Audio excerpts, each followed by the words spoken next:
Allô, Céline. Céline. Allô à Marc aussi.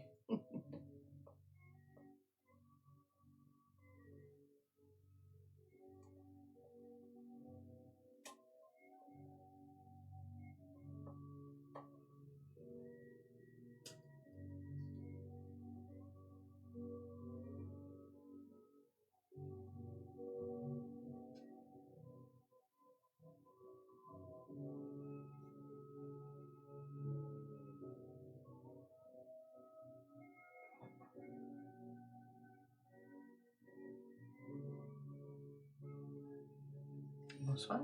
Famille Cathy, famille Étienne, famille Michaud.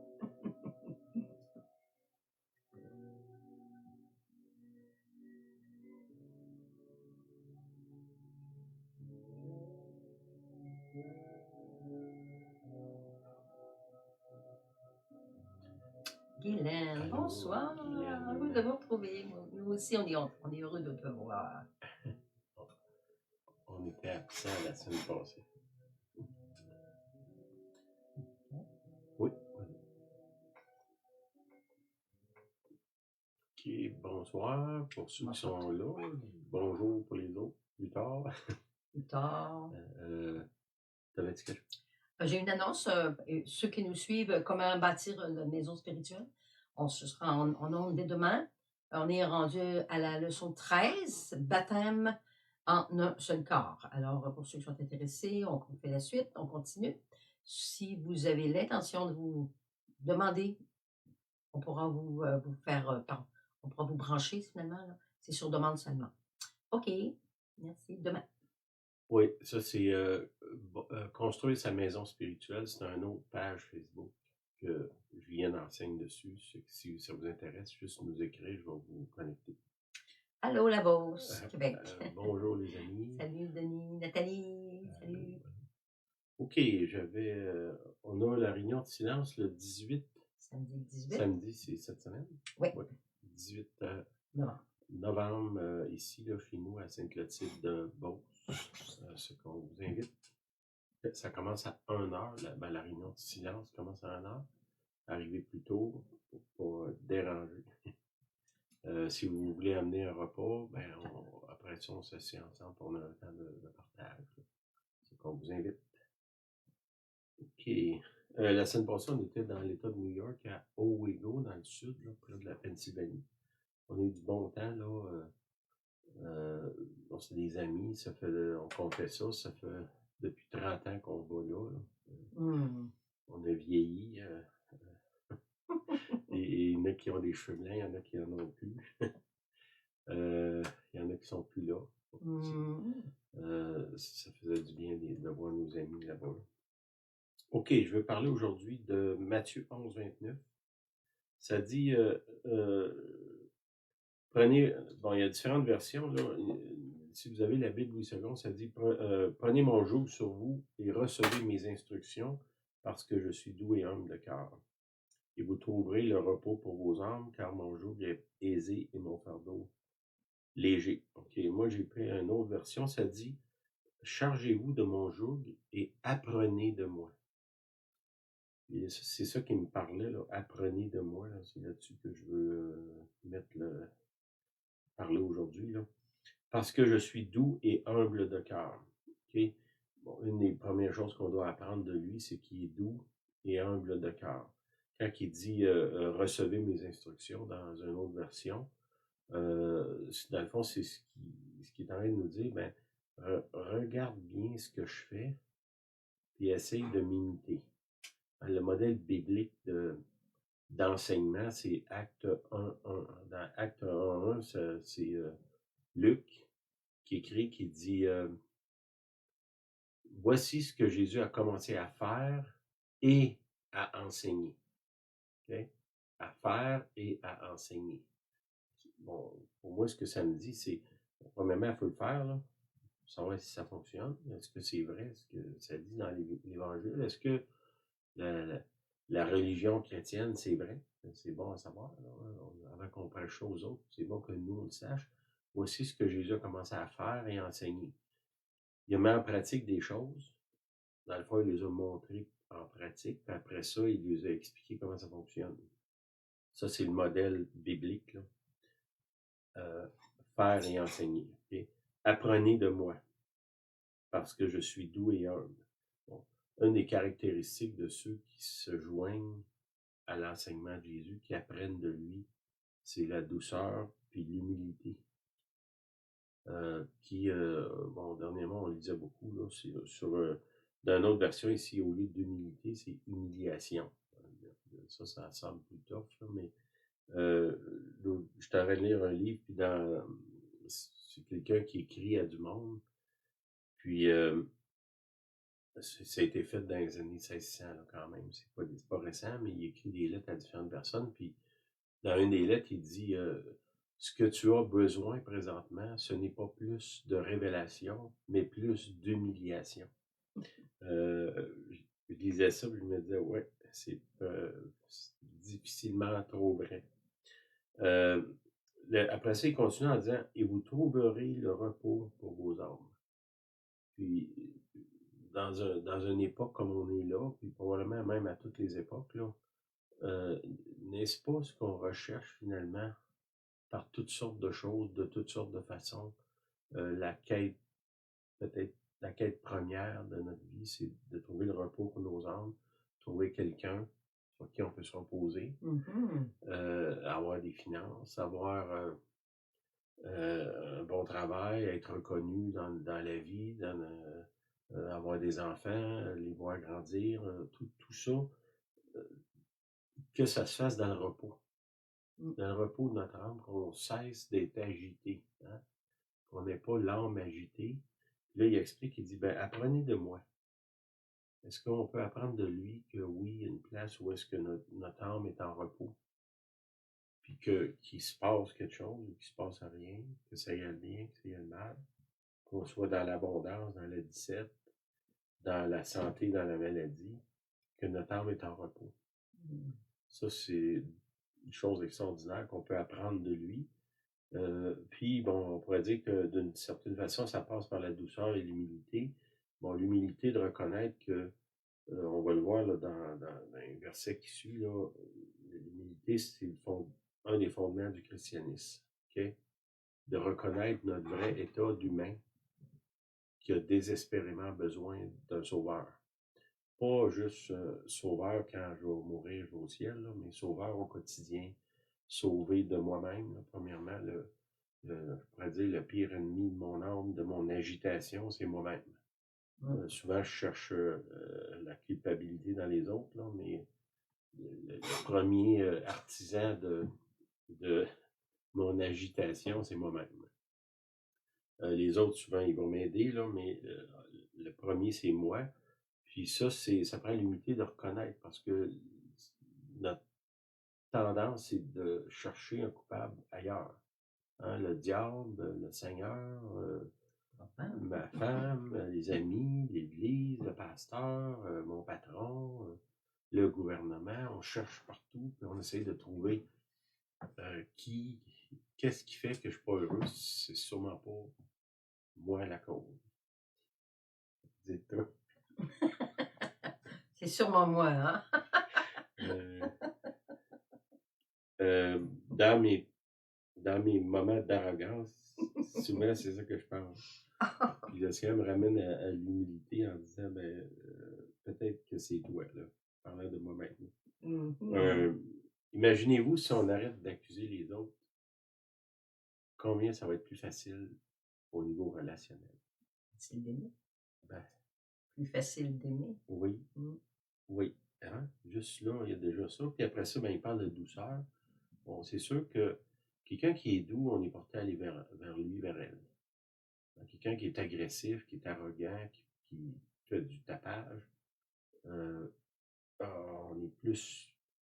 on est moins porté à aller vers cette personne-là. Puis c'est vrai que si c'est moi qui fais qui est pas doux finalement, là, qui est arrogant ou méchant ou trop bruyant, ben souvent c'est les autres qui veulent pas venir vers moi. C'est moi. C'est que là, souvent, ça va agiter mon âme parce que là, je me sens seul, puis personne m'aime, puis c'est sûrement la faute des autres, puis bon. on a tout un arsenal d'accusations quand ça va mal dans notre vie qui est d'habitude tourné vers l'extérieur, vers les autres. Hein. Le Seigneur, là, de ce temps-là, il y a beaucoup de monde qui blâme le diable pour plein de choses qu'il n'a pas faites.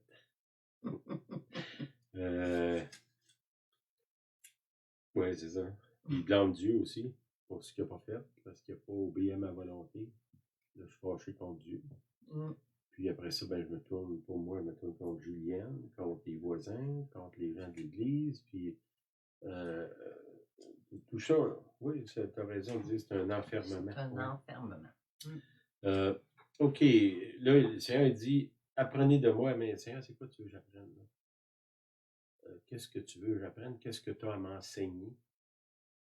Que j'ai besoin, puis que, tu sais, ce que j'ai besoin, puis ce que je désire, souvent, c'est en conflit.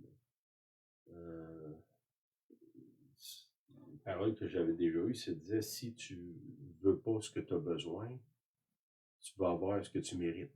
Hein? Réfléchissez à ça. Répète-le. Si tu ne veux pas ce que tu as besoin, dans le fond, ce que Dieu veut te donner, souvent, tu vas avoir ce que tu mérites. Puis plus souvent que non, ce qu'on mérite, c'est le contraire de la grâce. Ça. Hein, la grâce, c'est une faveur non méritée. Mais si je m'oppose à cette grâce-là, qu'est-ce qui va m'arriver? Ben, je vais avoir ce que je mérite. La grâce, c'est Dieu qui vient vers moi et qui me donne ce que j'ai besoin. Puis que je ne mérite pas. La définition littérale de la grâce, c'est faveur non méritée. Puis souvent, je le rejette parce que c'est pas ça que je veux d'autres choses. Moi, je pense que mon opinion ou mon idée est meilleure que celle de Dieu. Là, je rentre en conflit avec lui. Puis souvent, pour m'enseigner, parce qu'une des façons que Dieu t'enseigne, des fois, c'est de te donner ce que tu demandes. Et dans ce cas-là, souvent, c'est un jugement. C'est une correction. C'est comme un enfant qui, je sais pas, il veut des bonbons, puis tu lui donnes la boîte au complet. Puis là, après ça, ben, il est malade, puis il ne veut plus jamais manger de bonbons après. Des fois, c'est ce que le Seigneur fait avec nous autres. Fait qu'il y a une petite retenue de trop demander des choses, puis plutôt de demander son opinion. C'est plus sage. OK. Dans le fond, quand je viens à Dieu, tous les principes du royaume de Dieu, c'est contraire au monde dans lequel on vit. C'est presque tout. Là, je ne peux pas trouver beaucoup de choses là, qui seraient en harmonie, on va dire. Dans ma vie personnelle, dans mes pensées, dans mes actions, dans mes réactions, dans mes émotions, c'est contraire à ce que Dieu désire. Puis c'est une des raisons pourquoi mon âme ne trouve pas de repos, parce que j'aligne ma vie sur mes pensées, sur mes émotions, sur mes décisions, sur ce que moi je crois qui est mieux. Puis là, ben, je suis complètement agité. C'est que là, dans le fond, la première chose, c'est qu'il faut que je réapprenne à vivre. Il y a un passage là, que vous connaissez sûrement, là. C'est Jésus qui parle dans Jean 3,3. Il dit, en vérité, je te le dis, il parle à un homme qui s'appelle Nicodème. Si un homme ne naît de nouveau, il ne peut voir le royaume de Dieu. Okay? Si on parle de naître de nouveau, ben là, lui, il ne comprend pas trop. Il dit, comment je vais faire pour naître de nouveau? Je suis vieux, je vais-tu retourner dans le sein de ma mère? Là, Jésus dit, non, je te parle spirituellement, mais l'exemple de naître de nouveau, ça veut dire que tu recommences à zéro. Là. C'est littéralement ça. Faut que tu réapprennes à marcher, à penser, à parler, même à bouger. La façon, tout ça, ça doit être réappris. Puis quand Jésus il dit apprenez de moi, comme un bébé, ben, c'est un bébé, dépendamment de la culture, d'où est-ce qu'on vient, de la façon, il y a différentes choses, ben, il faut que tu lui apprennes à vivre, à se comporter, à se retenir, à s'exprimer. Puis ça, ben, ça se fait pas instantané. Là. Les gens qui pensent que la journée que j'ai accepté le Seigneur, tout est accompli. Demandez à votre entourage si eux autres ils voient ça dans vous, ça va être clair que ça va être non. Là. C'est un processus comme toute la vie. J'ose croire qu'aujourd'hui, à mon âge, je suis moins un mari imbécile que quand j'avais 20 ans. Je le confirme. Ben, c'est ça. Bon, moi, je suis un homme. Quand tu es jeune, pour moi, là, la sensibilité envers l'autre, c'était pas, mettons, mon atout principal. Je vois tes yeux dans l'écran. Mais, puis le Seigneur m'a enseigné ces choses-là. La première prophétie que j'ai eue de ma vie, j'avais 19 ans, c'était mon serviteur va apprendre à me servir avec plus de délicatesse. Ça en dit long de où je viens. OK. Si un homme n'est né de nouveau, il ne peut voir le royaume. Ça, c'est quelque chose que Julien nous avait amené, là. Voir le royaume. Nicodème lui dit, comment un homme peut-il naître quand il est vieux? Hein? Comment je fais pour faire? Ben, c'est une expérience spirituelle de renaître, de recommencer, puis de réapprendre à se comporter au niveau relationnel, parce que la principale chose du royaume de Dieu, c'est les relations.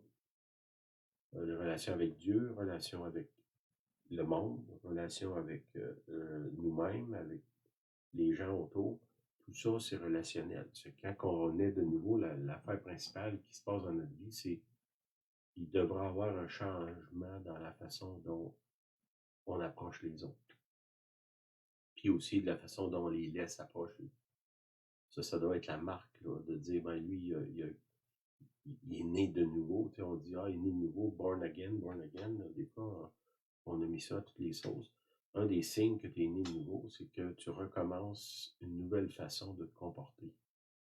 Il continue en disant, peut-il entrer dans le sein de sa mère et naître une seconde fois? Jésus répondit, en vérité, je te le dis, si un homme ne naît d'eau et d'esprit, il ne peut entrer dans le royaume de Dieu. Le premier, il dit, s'il naît de nouveau, il ne peut pas voir.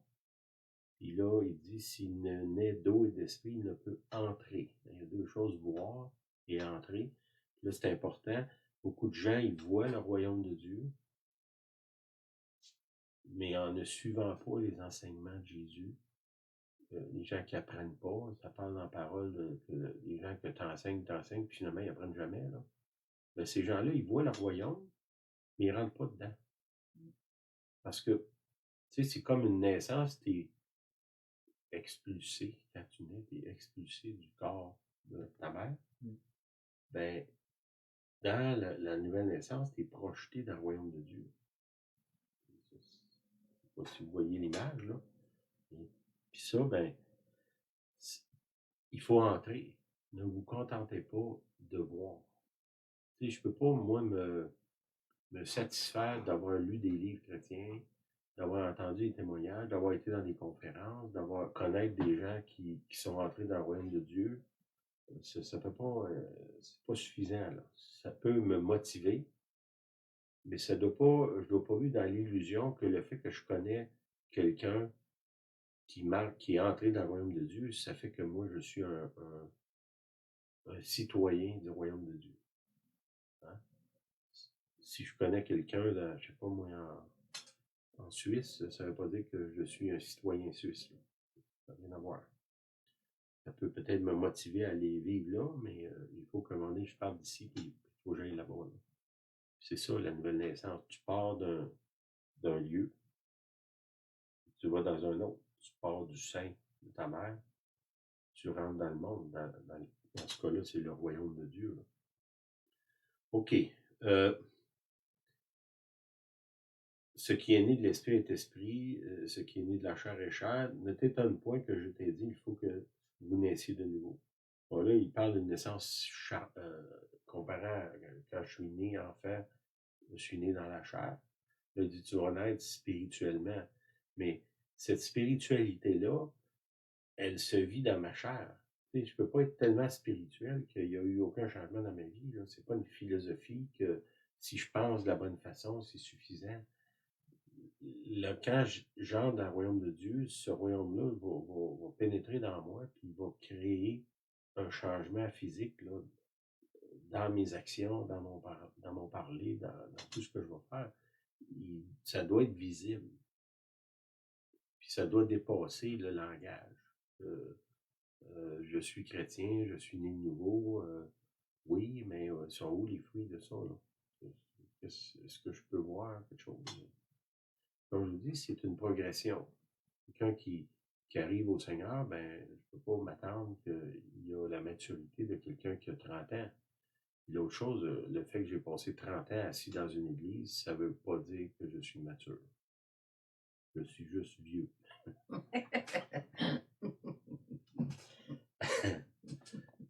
Bon, ok. Luc 18, 26. Ça dit, et ceux qui l'entendaient dire, et qui peut être sauvé? Parce que là, il parle, il dit, c'est difficile à un riche de rentrer dans le royaume de Dieu. Puis, à une époque où est-ce que les gens riches se pavanaient en disant, ben nous autres, on était instruits, on a la connaissance, donc on est meilleur que vous autres. Puis là, Jésus dit, ça n'a rien à voir. Puis là, les gens disent, ouais, mais si les riches ne peuvent pas entrer dans le royaume de Dieu, nous autres, les pauvres, qu'est-ce qui va nous arriver? C'est un peu ça le questionnement. Qui peut être sauvé? Jésus leur répondit, ce qui est impossible aux hommes est possible à Dieu. Là, il y a une clé aussi. Dans l'enseignement, quand Jésus dit, apprenez de moi, une des choses qu'on doit apprendre, c'est que je ne peux pas naître de nouveau moi-même. Ça ne peut pas être moi qui décide ça. C'est Dieu qui décide ça. Tu sais, mettons, quand tu nais, est-ce que tu as décidé de naître? Non, hein, je suis le fruit de l'action des autres.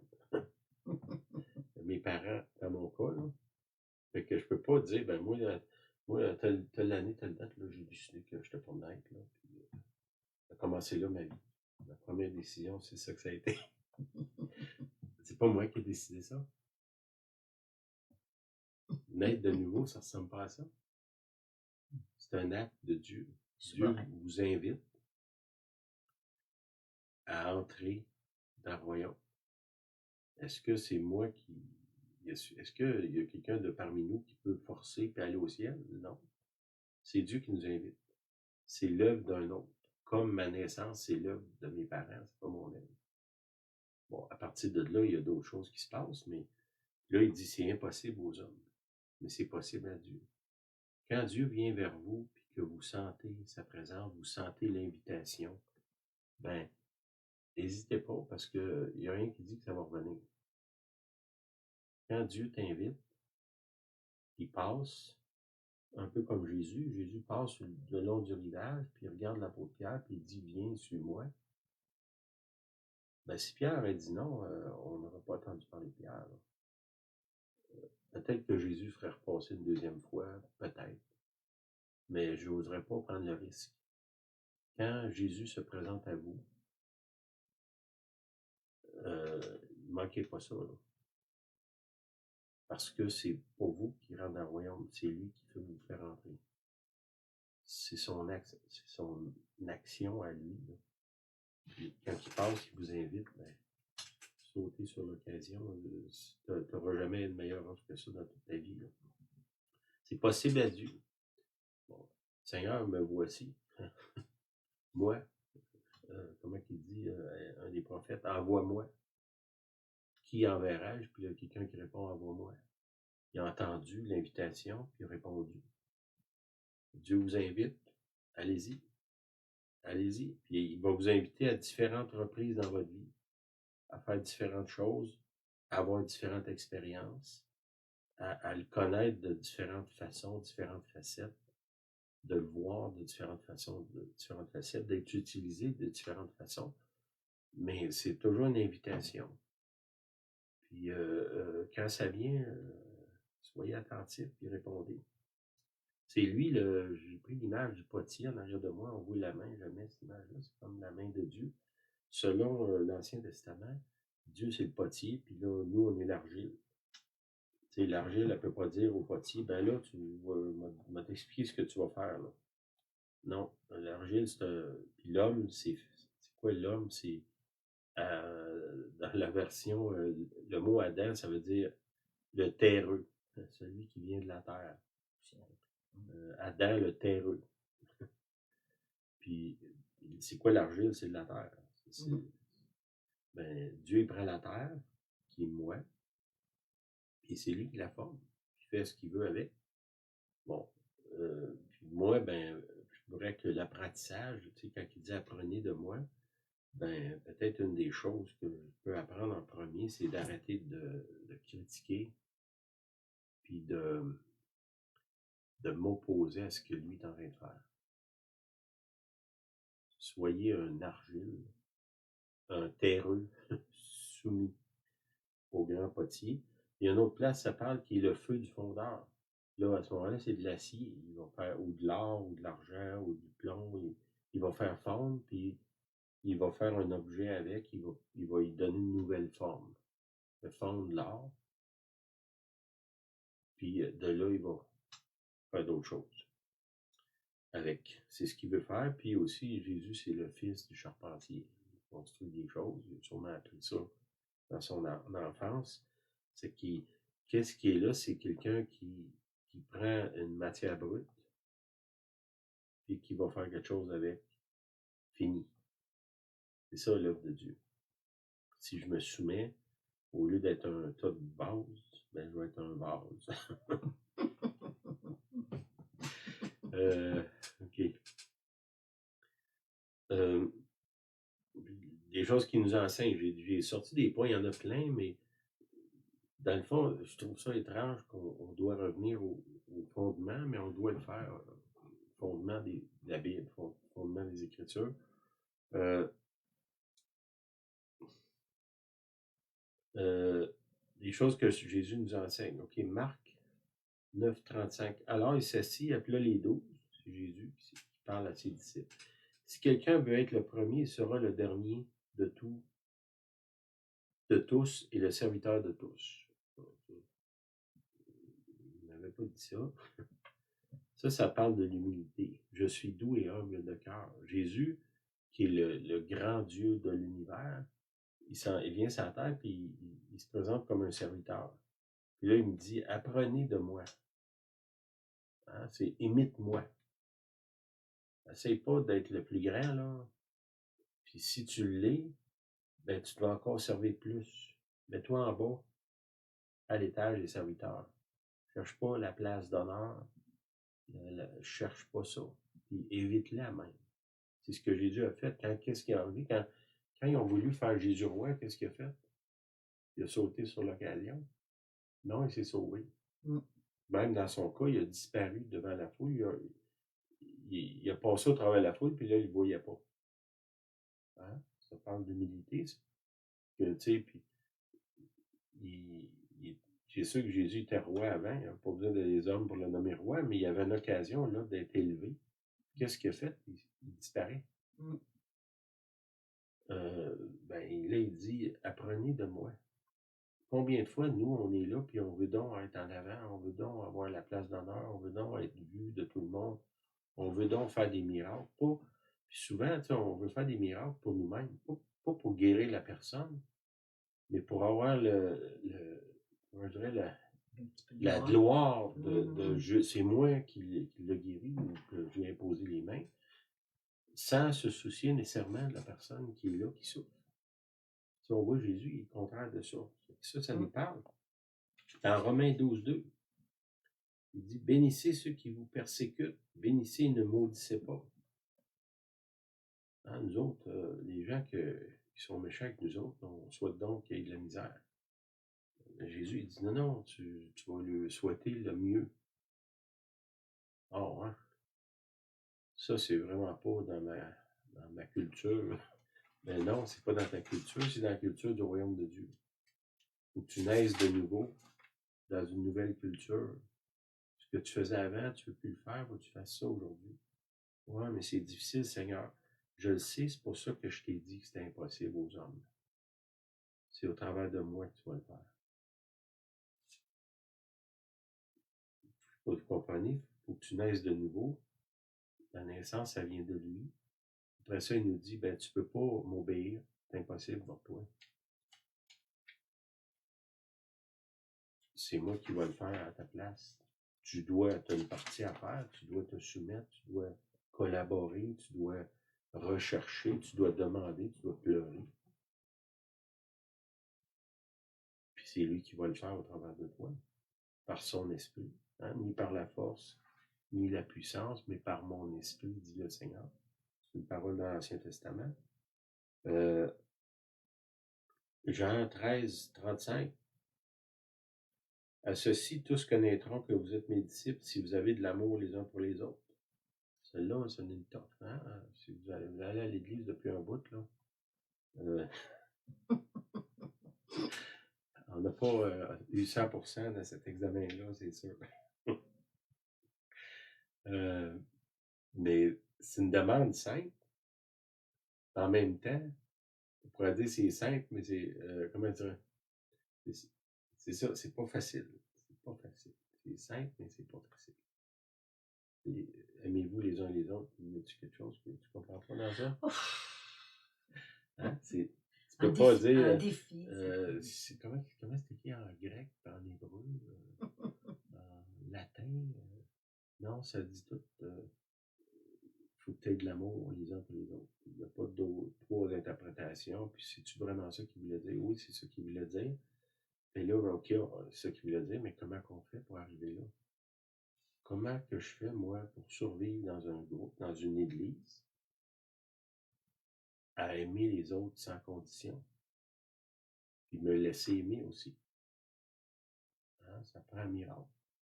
Tu sais, c'est pas une grande demande là, de marcher sur l'eau. Hein. Puis on voit à quel point c'est difficile. Actuellement, là, beaucoup de couples que ça va très mal.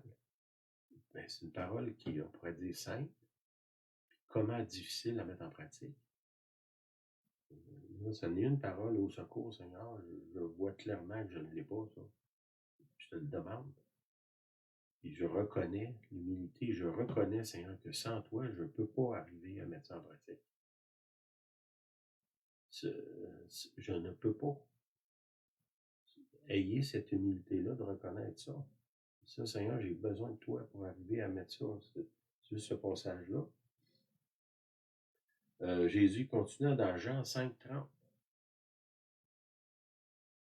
Il dit, je ne puis rien faire de moi-même.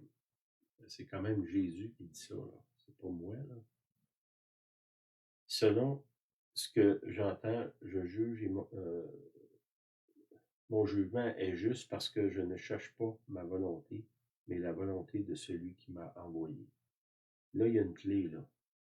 Beaucoup de chrétiens, de gens qui réclament marcher avec Dieu, leur volonté est perpétuellement en conflit avec la volonté de Dieu. Leur prière, ils ne prient pas la volonté de Dieu, ils prient leur volonté. Puis là, il y a constamment une guerre entre le royaume on va dire, de ma volonté, puis le royaume de la volonté de Dieu. Puis là, ça n'est une place que Jésus apprend de moi. Lui, il dit, je fais rien de moi-même. Je fais ce que le Père m'a dit. Est-ce que ça veut dire que, mettons, si je demande à Julienne, tu m'aiderais-tu à plier un drap? Ben, le Père ne me l'a pas montré, je ne t'aiderai pas. J'ai entendu ça, là. Je demande à quelqu'un de, je sais pas, tu venais plus tôt pour placer des chaises. Ah, Dieu ne me l'a pas montré. Ben, tu n'as pas besoin d'un ange pour ça, là. Juste le bon sens, ça fait partie de l'amour fraternel. Bon, il y a des choses que oui, tu as besoin de révélation. Dois-tu déménager en Thaïlande ou, je sais pas moi, en Sibérie? Ben là, oui, j'ai besoin de révélation de Dieu. Mais est-ce que y a quelqu'un de tombé à terre dans la rue? Est-ce que je dois, Seigneur, est-ce que je dois l'aider ou non? Montre-moi les, Seigneur, montre-moi les. Le temps que je prie, il y a quelqu'un d'autre qui va le ramasser. J'ai pas besoin de révélation pour ça. Quelqu'un est dans la misère, je vais prier pour toi. Oui, peut-être que tu peux y payer un repas aussi, là. Aller l'aider, je sais pas, là. Bon, il y a des choses que ça fait partie de l'amour. Ça découle de l'amour. J'ai pas besoin de révélation pour ça. Puis ça, ben, là aussi, on est faible. Puis souvent, on prend Dieu comme excuse. Ah, Dieu me l'a pas montré. Il n'a pas besoin de te montrer ça, il te l'a déjà dit. De que tu vas être reconnu par l'amour que tu as pour les autres. Pas besoin d'un ange là, qui frappe avec un épée pour comprendre ça. Là. C'est clair? OK. Dans Jean 3,16, un verset que tout le monde connaît, car Dieu a tant aimé le monde. Dieu il aime le monde. Mais c'est une place, beaucoup de croyants, ils détestent le monde. Le monde ici, il parle de l'univers. L'être humain. L'humanité. Okay? C'est pas le monde comme nous on entend la philosophie du monde. Ça oui, on ne doit pas s'aligner là-dessus. C'est là qu'on vient et on sait ce que ça a fait dans notre vie. Mais les gens qui sont pris dans la philosophie du monde, Dieu les aime. Mm-hmm. Tu sais, les gens qui sont pris dans le péché, dans des débauche, dans des sectes, dans le satanisme, dans n'importe quoi, Dieu les aime. Mm-hmm. Ben, il veut que moi je les aime. Tu sais, il dit, apprenez de moi, ben, je veux que tu apprennes, là. Tu sais, moi, le Seigneur m'a déjà parlé, il m'a dit, moi, je suis l'ami des pécheurs. Toi, est-ce que tu l'es? Hein, nous autres, souvent, les pécheurs, on essaie de loin, là. Jésus lui dit, non, non, moi, je suis l'ami des pécheurs. Bon, est-ce que je pêche? Non. Jésus, parce que tu es ami d'un pécheur, ça ne fait pas de toi un pécheur. Là. Vous comprenez ça? Ça, c'est important. Dieu a tant aimé le monde qu'il a donné son Fils. Dieu, il aime le monde. Et la preuve, c'est qu'il a donné. Puis ça en est aussi un modèle. La preuve de l'amour, c'est le don. Tu sais, je peux pas dire à Julienne, je t'aime, puis je fais jamais rien pour elle. Ça veut rien dire, mon je t'aime. Dieu a tant aimé qu'il a donné. Dans la démonstration de l'action du royaume de Dieu, de naître de nouveau, il y a nécessairement le mot donner. Là. Hein? Un ami donne sa vie pour ceux qui aiment, ouais, c'est ça, ou pour ses amis, je ne me souviens pas là, exactement le constat, là, mais il donne sa vie.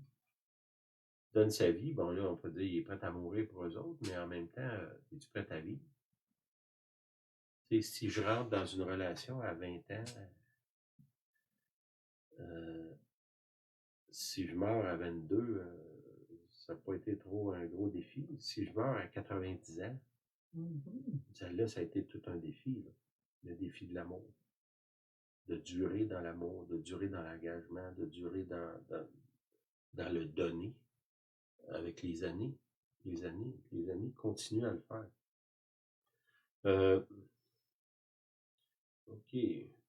Afin que quiconque croit en lui ne périsse point, mais qu'il ait la vie éternelle. Il donne pour que les gens croient. Ça, c'est un modèle. Les gens devraient voir en nous le don, puis ça devrait les pousser à croire. C'est pas ce que je dis, c'est qui disait ça, c'est que ce que tu fais, ça parle tellement fort que je n'entends pas ce que tu dis. Hein? Puis c'est qui je ne sais pas si c'est un des mystiques du Moyen-Âge, il disait témoigne à tout le monde que tu rencontres, puis parle seulement si nécessaire. Hein? Tes actions devraient parler plus que tout ce que tu vas dire. Puis tu devrais commencer par des actions, puis c'est acte 1.1. Acte 1.1, ça dit voici ce que Jésus a commencé à faire et à enseigner. Et l'enseigner, c'est plus du parlage, là.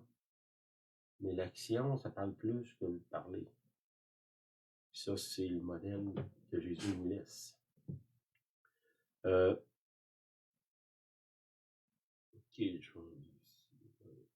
acte 10.38. Vous savez comment, c'est Paul qui parle, il parle à des gens, il dit, vous savez comment Dieu a oint du Saint-Esprit et de force Jésus de Nazareth qui allait de lieu en lieu faisant du bien. Faisant du bien. et guérissant tous ceux qui étaient sous l'emprise du diable, car Dieu était avec lui. Deux choses dans ça. Il faisait du bien parce que Dieu était avec lui. Si on est né de nouveau, ben notre parent, c'est Dieu. Normalement, il va se tenir autour parce que on a besoin d'encadrement.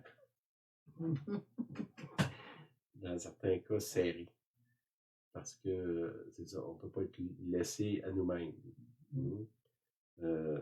Comme des fois, on dit, ben lui, tu ne peux pas le laisser seul. Là. Faut que tu le surveilles constamment. Certains enfants, des fois, là, qui sont très imprévisibles, ben, le Dieu est là, puis il dit, Dieu est avec nous. Et ce qu'il désire, c'est qu'on fasse du bien. Du bien, ben, ça n'arrête pas les occasions de faire du bien. Dire merci, de ne pas lancer le plateau dans la cafétéria parce que les patates ne sont pas chaudes. De ne pas engueuler le personnel quand je vais quelque part, même si j'aurais du mauvais service.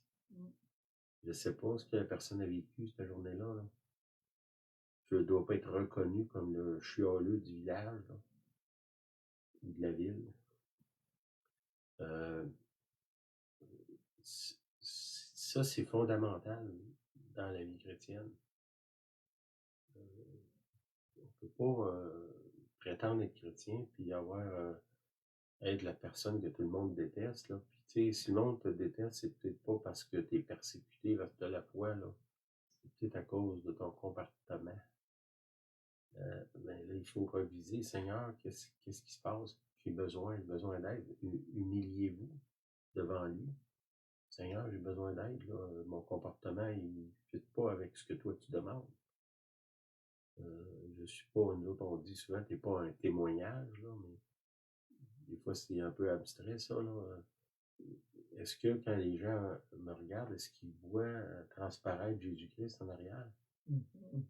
Ben, bonne question à poser, là. Dans Matthieu 6:1, il dit, gardez-vous de pratiquer votre justice devant les hommes pour être vus. Okay? Ça, il nous met en garde. Fais attention là, d'être bon juste quand le monde regarde. Là. Ou quand ça paraît, ou quand, je sais pas, mettons, je vais à l'église, j'ai un comportement, puis quand je sors, j'ai un autre comportement.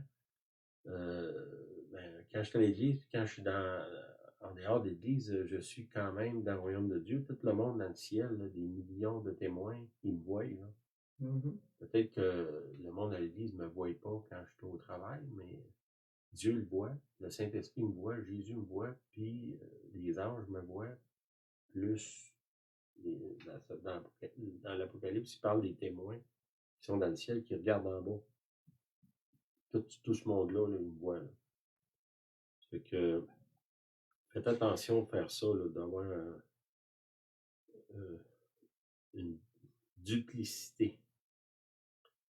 OK. Là, je suis encore dans Matthieu 6, 14. Si vous ne pardonnez pas aux hommes leur offense, votre Père Céleste ne vous pardonnera pas. Là, c'est quand même toute une déclaration. Hein? Mais moi, je suis tellement entêté là, que je suis prêt à vivre sans le pardon de Dieu.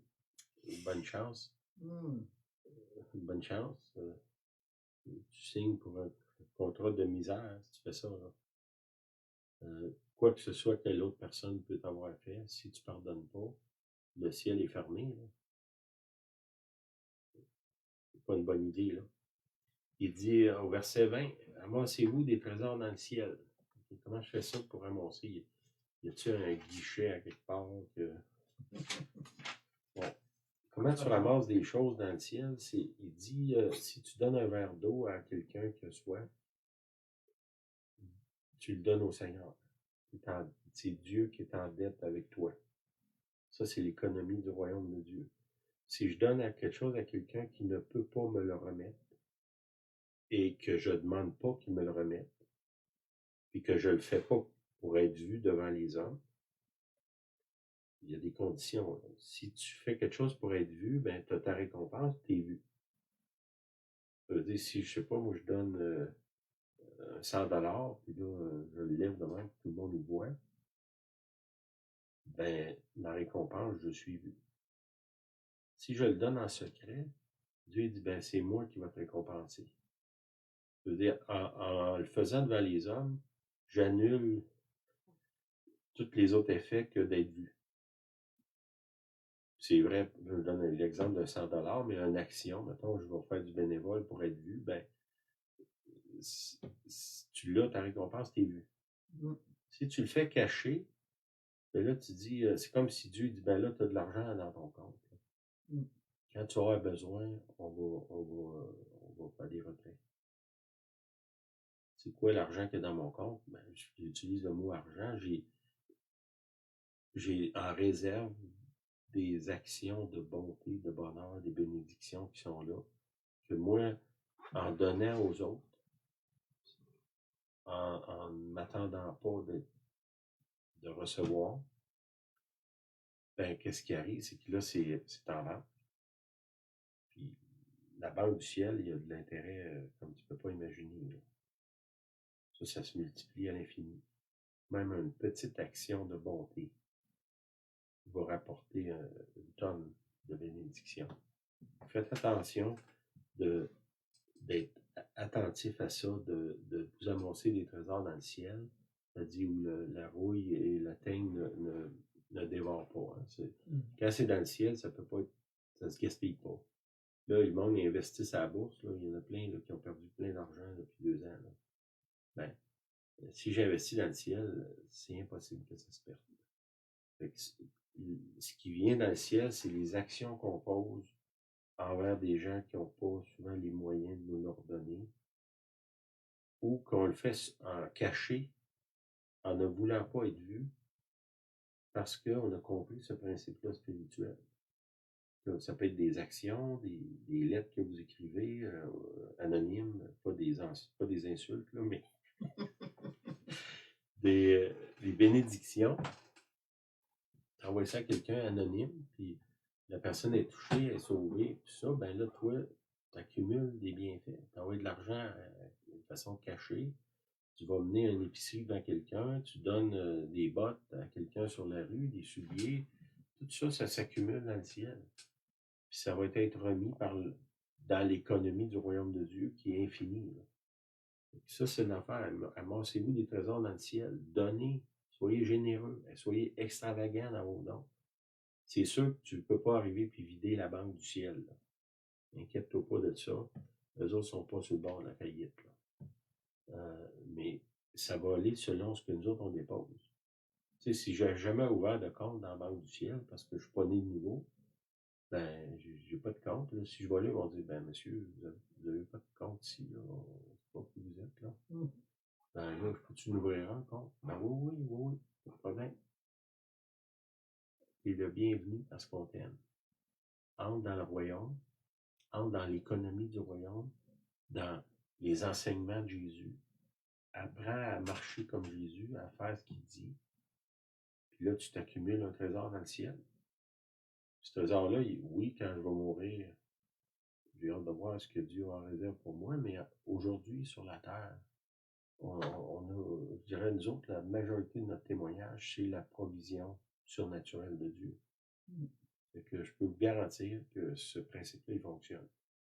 Mais vous ne pouvez pas emprunter sur mon compte à moi. Là. Même si je vous compte toutes mes histoires, ça ne remet pas rien dans votre compte. C'est vous qu'il faut vous commencer à... Commence par un verre d'eau si tu n'as rien. Puis multiplie les gestes d'amour. OK. Matthieu 6, 25. Ne vous inquiétez pas pour votre vie, de ce que vous mangerez, ni pour votre corps, de quoi vous serez vêtu. Mais ça, moi, on est bénis, on voyage un peu partout, là, dans d'autres pays, dans toutes sortes d'églises, différentes dénominations, différents groupes d'âge, différents niveaux sociaux, des églises de gens extrêmement riches, d'autres places, des gens très pauvres.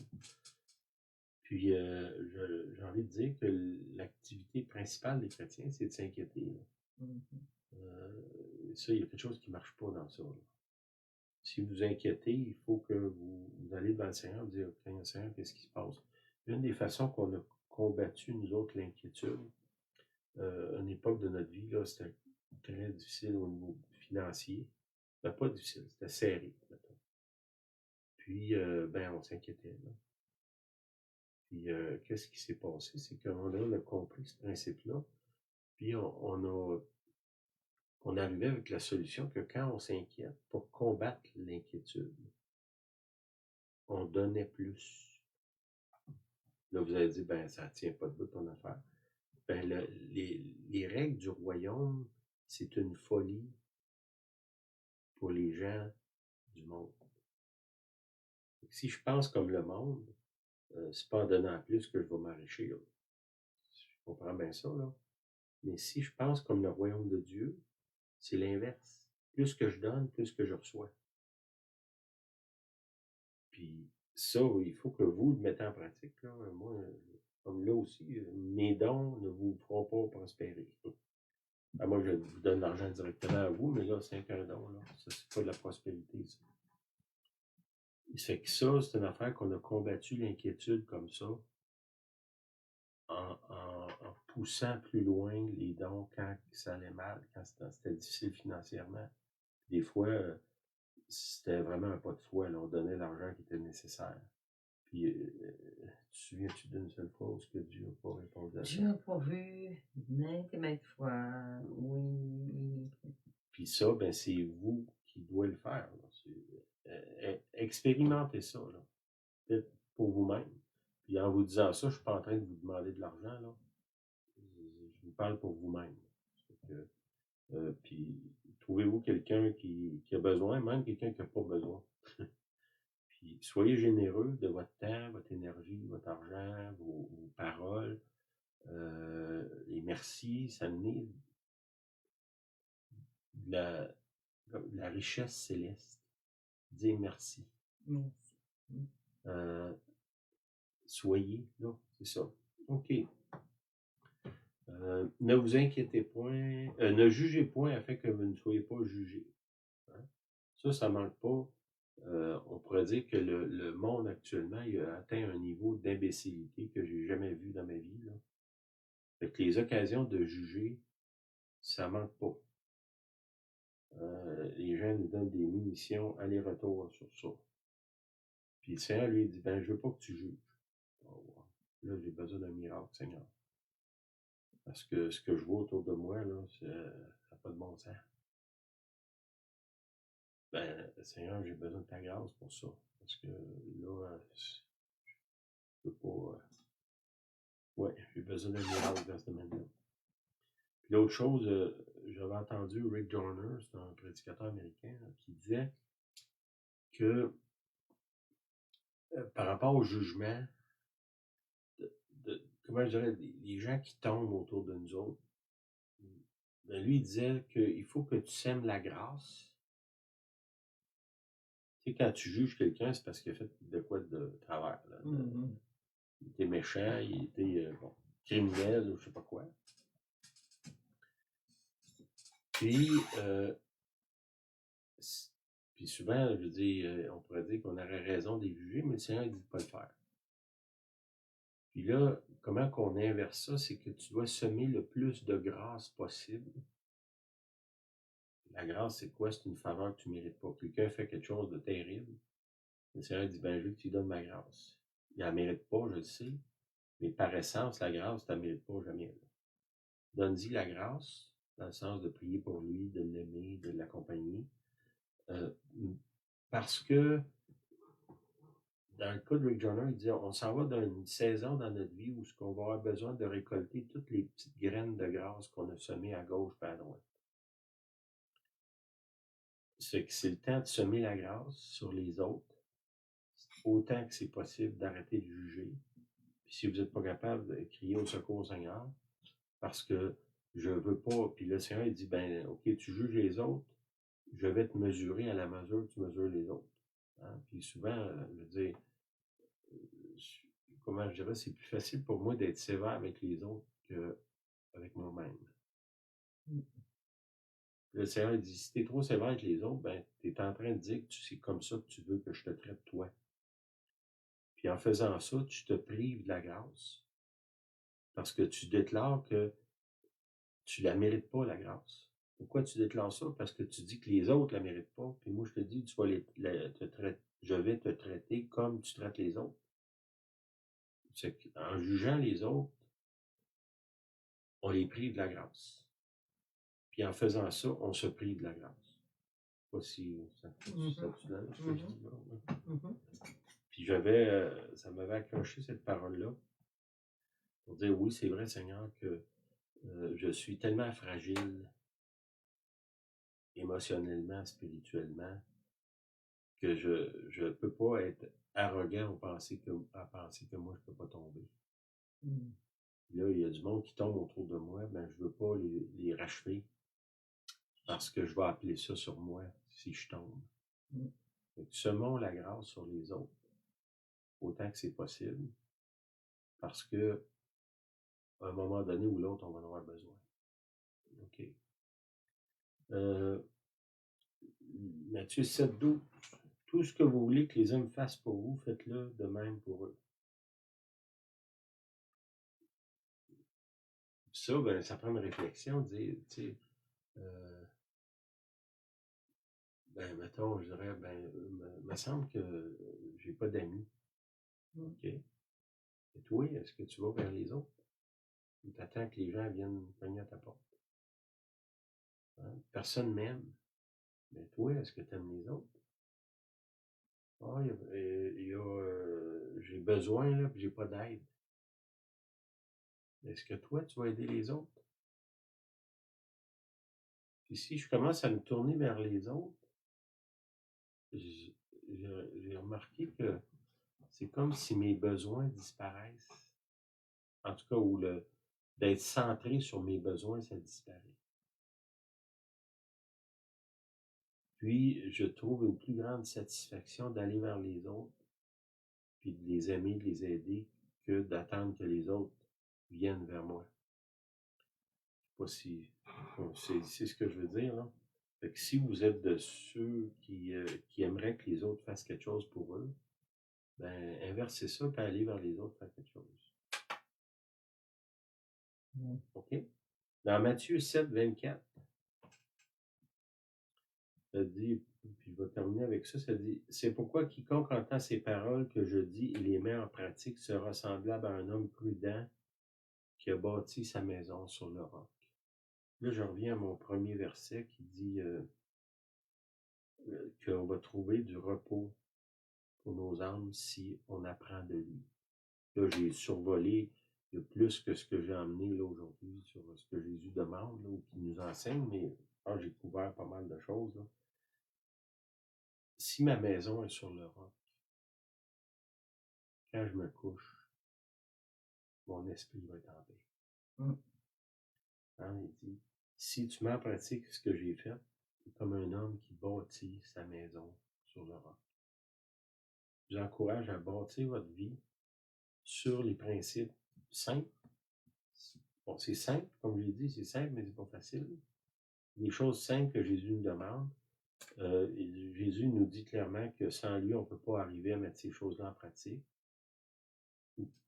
Demander de lui de l'aide. Tu sais, c'est pas, Jésus ne dit pas, ben mec, tu mets ça en pratique. Là je vais t'accueillir. C'est l'inverse. Parce que je t'ai accueilli, tu vas être capable de les mettre en pratique. Si Jésus vous tend la main, vous entendez sa voix, ben, il va nécessairement vous aider à marcher dans ces choses-là. Puis, l'image que j'avais, c'était Marie-Madeleine qui est assise au pied de Jésus, puis qui, dans le fond, reçoit, qui apprend de lui. Apprend de lui. C'est simple.